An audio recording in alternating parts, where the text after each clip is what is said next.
Saudara Edi Mulyadi, saya minta dan mensomasi atas nama warga Kalimantan Timur 1 kali 24 jam untuk saudara mencabut pernyataannya. Itu yang pantas ucapan untuk orang yang berani menghina Kalimantan.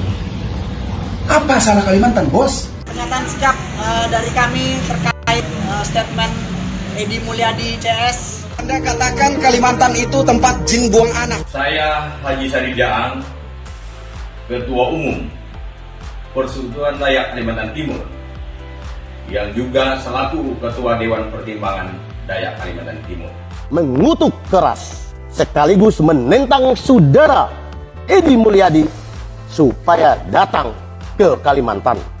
Kami dari Serdadu Adat Regan Tatau Pasukan Merah, pimpinan wilayah Kaltim Kaltara, Panglima Muda Tolan beserta jajaran menyatakan sikap. Kami Ikatan Pemuda Dayak Kuburaya menyikapi pernyataan saudara Edi Mulyadi. PKS mau cuci tangan terkait kasus hukum Edi Mulyadi. Caleg gagal partai mereka? Ditulis oleh Nafis Siwet. Kemarin malam penulis menemukan sebuah video pernyataan masyarakat Kalimantan, khususnya Kalimantan Timur, yang mengecam keras pernyataan Edi Mulyadi dan kawan-kawan yang dianggap sudah menghina, melecehkan, dan mengucapkan ujaran kebencian terhadap masyarakat Kalimantan.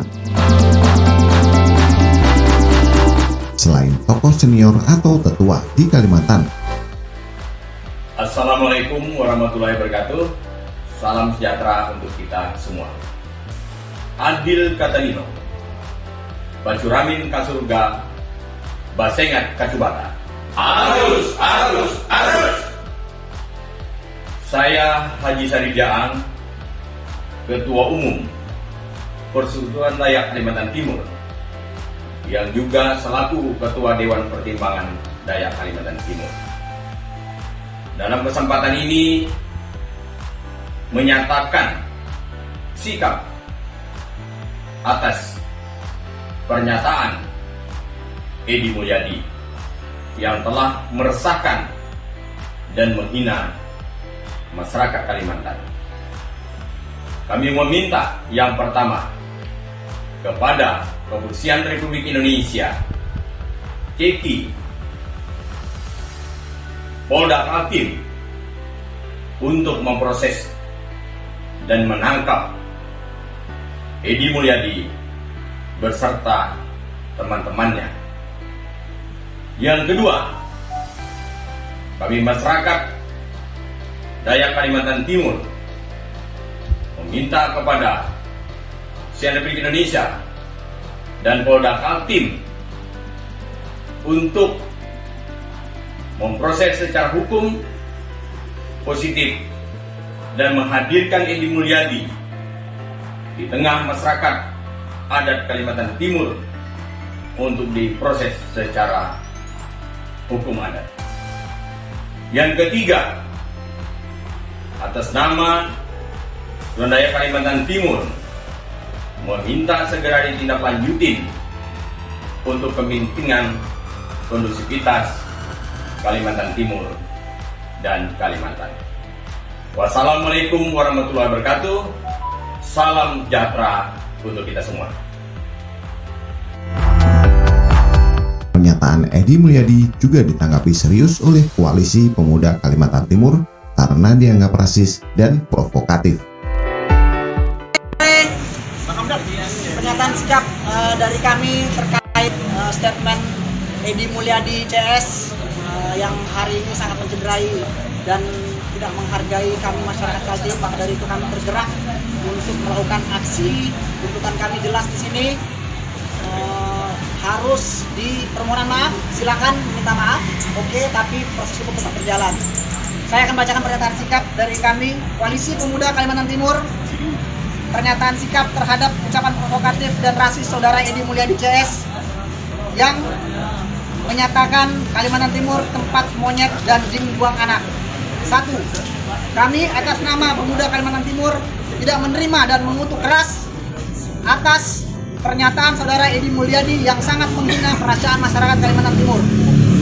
2. melaporkan ke proses hukum saudara Edi Mulyadi atas pernyataannya guna mempertanggungjawabkan atas tindakannya yang sangat melukai dan mengganggu ketenangan masyarakat Kalimantan Timur. 3. Meminta kepada Kepolisian Republik Indonesia menangkap dan memproses hukum saudara Edi Mulyadi CS atas pernyataan tersebut. Dan keempat, himbau kepada seluruh rakyat Indonesia agar menjaga semangat persatuan, kesatuan negara Republik Indonesia. 5. Menyatakan dan mendukung serta mengawal pembangunan atas pemindahan IKN di Kalimantan Timur. Demikian pernyataan sikap kami. Pemuda Kaltim Bersatu, tangkap Edi Mulyadi. Pemuda Kaltim Bersatu, tangkap Edi Mulyadi. Pemuda Kaltim Bersatu, tangkap Edi Mulyadi. Terima kasih. Mereka bahkan membacakan beberapa poin penting, antara lain: pertama, tidak menerima dan mengutuk keras pernyataan Edi Mulyadi yang sangat menghina masyarakat Kalimantan Timur.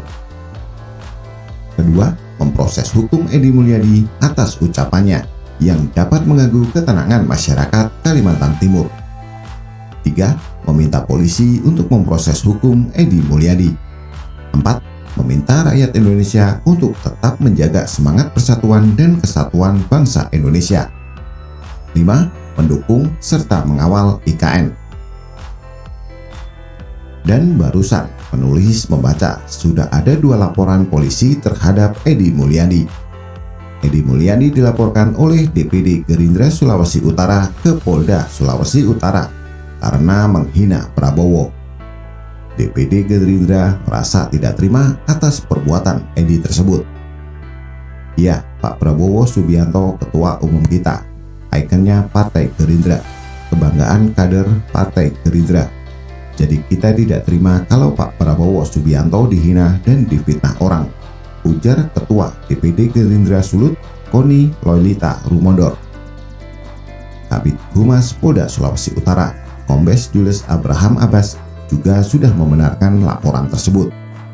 Ya, memang benar di SPKT Polda Sulawesi Utara telah dilaporkan tentang dugaan tindak pidana ujaran kebencian di media sosial atas nama saudara EM, kata Jules. Selain dilaporkan ke polisi oleh petinggi Partai Gerindra, Edi Mulyadi juga dilaporkan ke polisi oleh Forum Pemuda Lintas Agama Kalimantan Timur atas pernyataan Edi CS yang diduga menghina masyarakat Kalimantan. Kami melaporkan Edi Mulyadi terkait ujaran kebencian yang menyakiti hati masyarakat PPU dan Kalimantan yang diucapkan di kanal YouTube-nya, kata perwakilan Pemuda Lintas Agama Kaltim, Daniel A. Sihotang. Jika ada yang ngeles bahwa laporan tersebut hanya dilakukan oleh hanya satu kelompok tertentu saja, itu salah besar. Faktanya, sebagai pelapor, Daniel juga didampingi oleh GP Ansor, IAMKI, Pemuda Muhammadiyah, Pemuda Katolik, Pemuda Hindu, Pemuda Konghucu di Provinsi Kalimantan Timur. Jadi semua bersatu untuk melaporkan Edi Mulyadi, caleg gagal PKS. Mereka mempersoalkan pernyataan Edi Mulyadi soal tempat jin buang anak, genderuwo, kuntilanak, hingga kata monyet yang terdengar dalam video yang dipermasalahkan. Kata-kata Edi ini yang bilang Kalimantan Timur tempat jin buang anak sangat meresahkan masyarakat di sini. Itu sebabnya kami mengadukan ke pihak berwajib, ujar Daniel. Selain 2 laporan di atas, tokoh adat Dayak Kalimantan Timur juga akan melaporkan Edi Mulyadi atas dugaan penghinaan terhadap masyarakat Kalimantan. Tokoh adat Dayak Balikpapan, Mei Kristi, mengatakan, ucapan yang dilontarkan Edi tidak hanya menyakiti perasaan suku Dayak, namun seluruh warga Kalimantan. Dan lucunya, PKS yang katanya partai dakwah mau cuci tangan terkait kasus Edi Mulyadi yang merupakan caleg partai mereka sendiri. Berkaitan dengan statement Edi Mulyadi, ya, pernah menjadi caleg PKS tentang ibu kota negara yang baru. Ya. Sampai sekarang, saudara Edi Mulyadi bukan pejabat struktur PKS, tidak dalam posisi menyuarakan suara resmi PKS tentang ibu kota negara, sehingga ucapan statement beliau adalah murni pendapat pribadi. Adapun sikap resmi PKS tentang ibu kota negara sudah disuarakan secara jelas oleh fraksi PKS di DPR dan juga oleh para jubir yang bersuara di media. Suka tidak suka, Edi Mulyadi itu caleg PKS. Itu fakta yang tak terbantahkan. Penulis pernah beberapa kali mengangkat sosok Edi Mulyadi ini. Pada tahun 2014 silam, dia aktif di media tetangga dan menuliskan dirinya sendiri sebagai seorang jurnalis, media trainer, konsultan, atau praktisi PR. Pada tahun 2019 lalu, dia mendadak jadi ulama dan menjabat sebagai sekjen GNPF Ulama yang katanya membela ulama dan agama. Katanya. Pada tahun yang sama, dia juga menjadi salah satu caleg PKS dari Dapil 3 yang meliputi Jakarta Barat, Jakarta Utara, dan Kepulauan Seribu.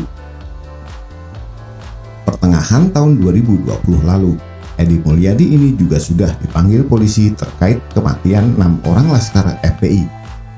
Dalam surat tersebut tertulis jika Edi Mulyadi ini seorang oknum wartawan di media milik oposisi FNN yang pernah dilaporkan ke polisi juga terkait berita hoaks mereka tentang Bank Mandiri.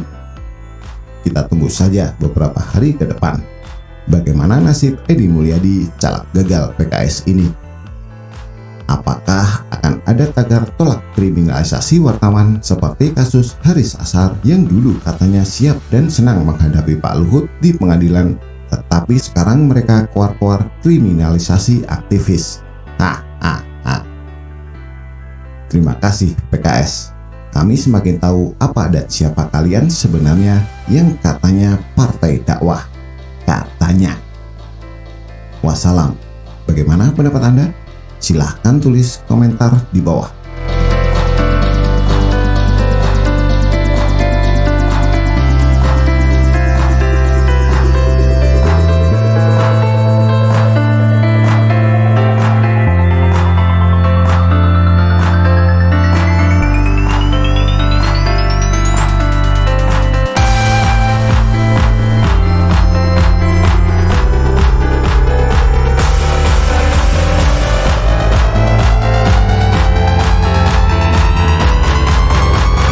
Sehingga ketika musim hujan, air sungainya parkir dulu di situ.